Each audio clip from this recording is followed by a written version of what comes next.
हम एक हफ्ते से सिर्फ ये डिसाइड करें कि हम कैसे आपको कहेंगे प्राइम मिनिस्टर जी, प्रधानमंत्री जी। मैं भी आपका परिवार का हूं भाई।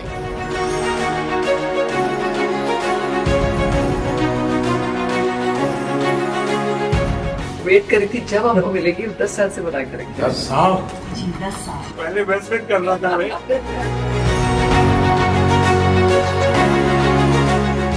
राज कपूर साहब ने दुनिया में भारत के सॉफ्ट पावर की ताकत को एस्टैब्लिश कर दिया।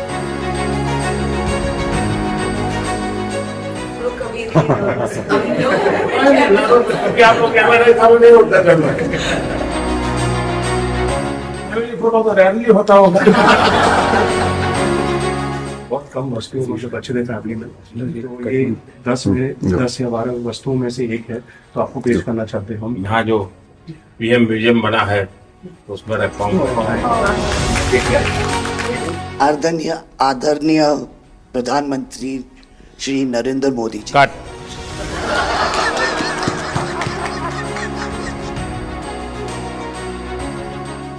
पिछले हफ्ते जो हमारी व्हाट्सएप फैमिली ग्रुप है, हम एक हफ्ते से सिर्फ ये डिसाइड करें कि हम कैसे आपको कहेंगे प्राइम मिनिस्टर जी, प्रधानमंत्री जी। रीमा बुआ मेरे को रोज फोन करके पूछ रही है क्या मैं ये बोल सकती हूँ, क्या मैं ये वो बोल सकती हूँ। मैं भी आपका परिवार का हूं भाई, आपको जो मर्जी पड़े वो बोलिए। बहुत अच्छा रट के हाँ। आदरणीय प्रधानमंत्री श्री नरेंद्र मोदी जी। कट।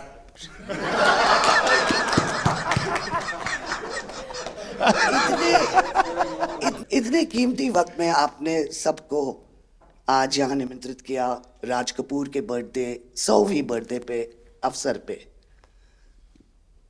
हम आपका शुक्रिया अदा करते हैं। और पापा की पिक्चर के गाने की 1-2 लाइन याद आ गई। मैं ना रहूंगी, तुम ना रहोगे, लेकिन रहेंगी निशानियां। वाह।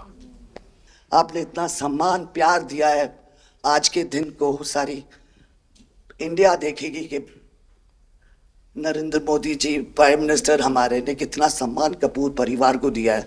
राज कपूर साहब ऊपर का से बहुत बड़ा योगदान है जी। आपका स्वागत करने का अवसर मिला और राज साहब का 100वां जन्मदिन यानी हिंदुस्तान की फिल्म इंडस्ट्री की स्वर्णिम यात्रा का वो कालखंड है जी। अब 1947 नीलकमल, अब 2047 को हम जा रहे हैं।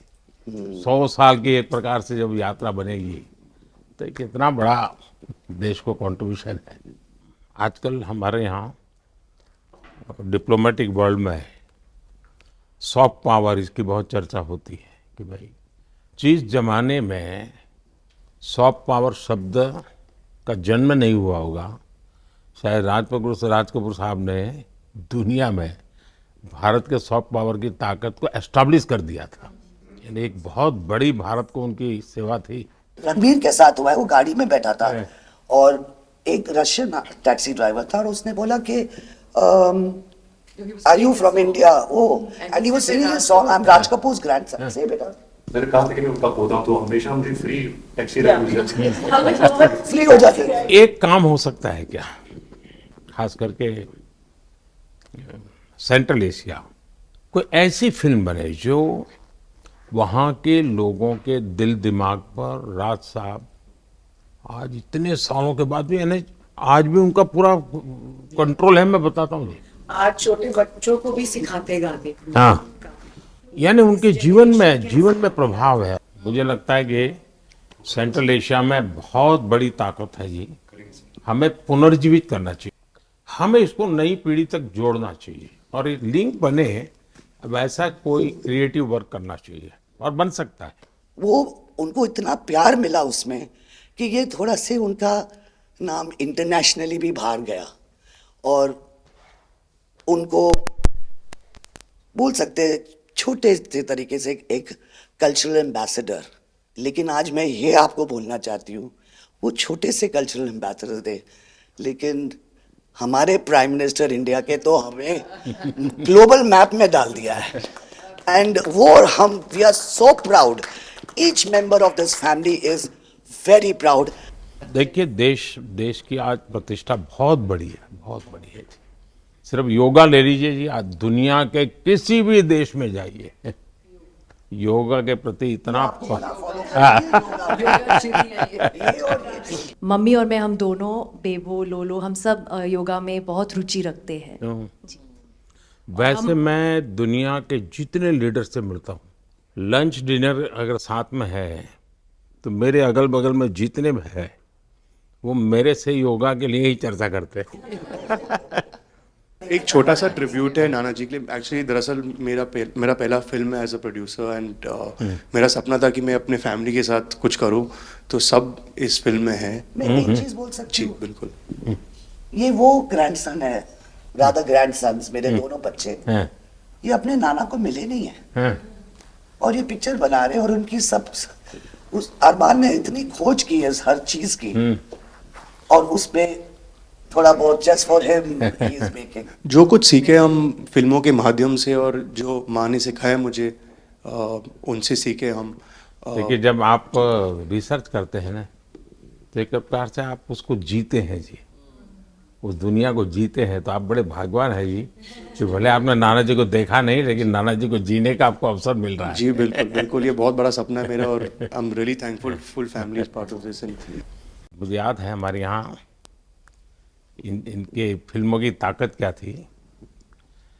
जनसंघ का जमाना था और दिल्ली का चुनाव था, तो चुनाव में जनसंघ के लोग हार गए, तो अडवाणी जी अटल जी ने कहा यार चुनाव तो हार गए, क्या करेंगे, तो चलो बोले मूवी देखते हैं। तो वो मूवी देखने गए, राज कपूर साहब की मूवी फिर सुबह होगी। जनसंघ के दो नेता पराजय के बाद जाते हैं और मूवी देखते हैं फिर सुबह होगी, और आज फिर सुबह हुई। मैं चाइना में था, आपके पिताजी का एक गाना था, उसको वो प्ले कर रहे थे, तो मैंने मेरे साथियों को कहा, मैंने इसका मोबाइल फोन पर रिकॉर्डिंग करो, मैंने ऋषि साहब को भेजा था। अच्छा, और वो इतने प्रसन्न हो गए। इनफैक्ट अभी हाल ही में आप आई थिंक अफ्रीका गए थे और वहाँ भी मैंने एक क्लिप देखा था, आप एक जवान के साथ खड़े थे और वो उस टाइम मेरा गाना गा रहे थे। समझा, पर मैंने वो क्लिप देखा था और काफ़ी लोगों ने मुझे भेजा था और सब लोग बहुत खुश हो गए। बट एक चीज़ मैं कहना चाहूँगी, गाना जो है जो दुनिया को यूनाइट करता है, स्पेशली जो हिंदी गाने होते हैं, मतलब लोग गाते ही रहते हैं, शायद शब्द उनको समझ में ना आए। और ये मैंने काफ़ी देखा जब हम ट्रैवल करते हैं, खास करके of course with Raj Kapoor songs, but even now I think एक जो एक स्पेशल फीलिंग और एक सेंटिमेंट होता है हमारे गानों में, सब लोग बहुत इंस्टेंटली कनेक्ट करते हैं। और उसी के साथ एक क्वेश्चन था आपके लिए, क्या आप गाने सुन पाते हैं? मैं सुन पाता हूँ क्योंकि मुझे अच्छा लगता है, कभी मौका मिल जाए तो मैं जरूर सुन लेता हूँ। आप पहले प्रधानमंत्री हैं जिससे मैं मिला हूँ और आपने आंखों में आंख लगा के इतने मतलब पर्सनली हमसे मिले हैं और 2 बार मिले हैं। आप में इतनी अच्छी एनर्जी है और आप इतनी मेहनत करते हैं और आप जो करते हैं मैं आपको कंग्रेचुलेट करना चाहूँगा और thank you for opening your doors और हम सबसे मिलने के लिए और इतने एक्सेसिबल होने के लिए, तो बहुत खुश हूँ। मैं आपके पिताजी को मिला हूँ और मैं सोच रहा था कि आज मुझे 3 पीढ़ी को मिलने का मौका मिलेगा, लेकिन आप लाए नहीं तीसरी पीढ़ी को। They're all big actors. We are not in the creative field. My children are trying level best. That we would be invited by the Prime Minister. मतलब पापा थैंक यू। 13, 14 और 15 दिसंबर को हम राज कपूर का एक रेट्रोस्पेक्टिव कर रहे हैं। गवर्नमेंट ऑफ इंडिया, NFDC और NFAI ने हमारी बहुत मदद की। हमने उनकी 10 फिल्म लेके उनको रिस्टोर किया है, ऑडियो और विजुअल। तो हम पूरे हिंदुस्तान में कुछ 160 थिएटर्स में 40 सिटीज़, अराउंड 40 सिटीज़ उनकी फिल्में दिखा रहे हैं। तो 13 तारीख को हमारा प्रीमियर है जो हम मुंबई में करें। पूरी फिल्म इंडस्ट्री को हमने बुलाया है। Thank you. जय गणेश।